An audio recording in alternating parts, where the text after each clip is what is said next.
Hi all. ഇന്ന് നമ്മൾ നോക്കാൻ പോകുന്നത് എന്താണ് ട്രോമ കൗൺസിലിംഗ്. ട്രോമ എന്ന് പറയുന്നത് എന്താണ്?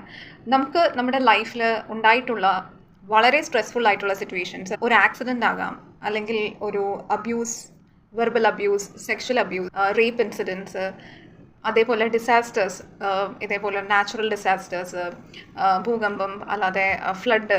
അപ്പോൾ അതേപോലത്തെ സിറ്റുവേഷൻസിലൂടെ കടന്നു പോയിട്ടുള്ളവർക്ക് ആ ഓർമ്മകൾ വീണ്ടും വീണ്ടും അവരെ തേടി വരുമ്പോൾ അവർക്കുണ്ടാവുന്ന ഒരു സ്ട്രെസ്സ്, അത് വെറും ഒരു സ്ട്രെസ് അല്ല, അവർക്ക് അവരുടെ ഡെയിലി ലൈഫിൽ തന്നെ മുന്നോട്ട് പോകാൻ പറ്റാതെ, അവർക്ക് ചെയ്യേണ്ട കാര്യങ്ങൾ ചെയ്യാൻ പറ്റാതെ, ജോലിക്ക് പോകാൻ പറ്റാതെ, ഈവൻ വെറുതെ ഇരിക്കുമ്പം പോലും ആ ദിവസത്തിൻ്റെ ഓർമ്മകൾ ഇങ്ങനെ വേട്ടയാടിക്കൊണ്ടിരിക്കും. അപ്പോൾ അതാണ് ഒരു ട്രോമയിലേക്ക് മാറുന്നത്. ആ ഒരു സ്ട്രെസ്സാണ് പിന്നെ പതുക്കെ പതുക്കെ ട്രോമയിലേക്ക് മാറുന്നത്. അങ്ങനത്തെ തോട്ട്സിൽ നിന്ന് നമുക്ക് എങ്ങനെ മോചനം കിട്ടും, അതിൽ നിന്ന് നമുക്ക് എങ്ങനെ നമ്മുടെ മൈൻഡിനെ ഫ്രീ ആക്കാം എന്നതാണ് ട്രോമ കൗൺസിലിംഗ് നമ്മൾ ഫോക്കസ് ചെയ്യുന്നത്. അത് വീണ്ടും വീണ്ടും എങ്ങനെ വരാം എന്ന് പറഞ്ഞാൽ, നമ്മളിപ്പോൾ വെറുതെ ഇരിക്കുമ്പോഴും വരാം, അല്ലാതെ ഉറക്കത്തിൽ പേടി സ്വപ്നങ്ങളായിട്ട് വരാം.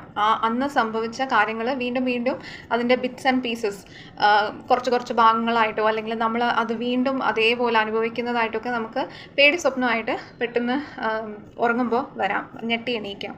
അപ്പോൾ അതൊക്കെ ആ ഒരു ട്രോമ അനുഭവിക്കുന്നതിൻ്റെ ഭാഗമാണ്. കാരണം നമ്മുടെ മനസ്സും നമ്മുടെ ബോഡിയും അതുമായിട്ട് അന്ന് എക്സ്പീരിയൻസ് ആയതിൻ്റെ ഒരു ഫ്ലാഷ് ബാക്സും കാര്യങ്ങളാണ് നമുക്ക് പിന്നീട് ഉണ്ടാവുന്നത്. അപ്പോൾ അതിൽ നിന്ന് ഒരു മോചനം നമുക്ക് എങ്ങനെ കിട്ടും, നമുക്ക് നമ്മുടെ ഡെയിലി ലൈഫുമായിട്ട് പീസ്ഫുള്ളായിട്ട് മുന്നോട്ട് എങ്ങനെ പോകാം, ഇതൊക്കെയാണ് നമുക്ക് ട്രോമ അനുഭവിച്ച ഒരു വ്യക്തിക്ക് നമ്മൾ ട്രോമ കൗൺസിലിംഗ് കൊടുക്കുമ്പോഴത്തേക്കും നോക്കുന്നത്.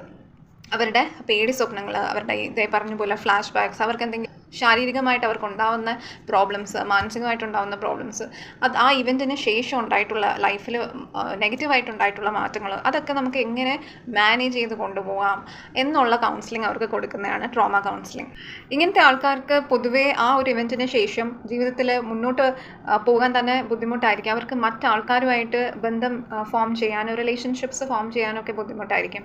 ജോലി സ്ഥലത്ത് മറ്റുള്ളവരുമായിട്ട് സംസാരിക്കാനും അവരുമായിട്ട് ഇൻട്രാക്ട് ചെയ്യാനൊക്കെ ബുദ്ധിമുട്ടായിരിക്കും. അന്ന് സംഭവിച്ച കാര്യങ്ങളൊക്കെ അവരുടെ തെറ്റ് കാരണമാണ് സംഭവിച്ചത്, അല്ലെങ്കിൽ അവർക്ക് വേറെ എന്തെങ്കിലും രീതിയിൽ പെരുമാറിയെങ്കിൽ ചിലപ്പോൾ അങ്ങനെ സംഭവിക്കത്തില്ലായിരുന്നു എന്നൊക്കെയുള്ള ഒരു കുറ്റബോധവും അല്ലെങ്കിൽ ഒരു പേടിയും ഒക്കെ ഉണ്ടാകാം അതിനുശേഷം. അപ്പോൾ ഇങ്ങനത്തെ ഇമോഷൻസിനെയൊക്കെ എങ്ങനെ മാനേജ് ചെയ്യാം, അല്ലെങ്കിൽ അങ്ങനെയൊക്കെ ചിന്തിക്കുന്നത് കറക്റ്റാണോ എന്നൊക്കെയുള്ള ഒരു നമുക്ക് അഡ്രസ്സ് ചെയ്യാൻ പറ്റുന്നതാണ് ട്രോമ കൗൺസിലിങ്ങിൽ. ഓൺലൈൻ കൗൺസിലിങ്ങിന് താല്പര്യമുള്ളവർ കൊടുത്തിരിക്കുന്ന നമ്പറിൽ വാട്സാപ്പിൽ മെസ്സേജ് അയച്ച് ചോദിക്കാവുന്നതാണ്. Thank you for watching.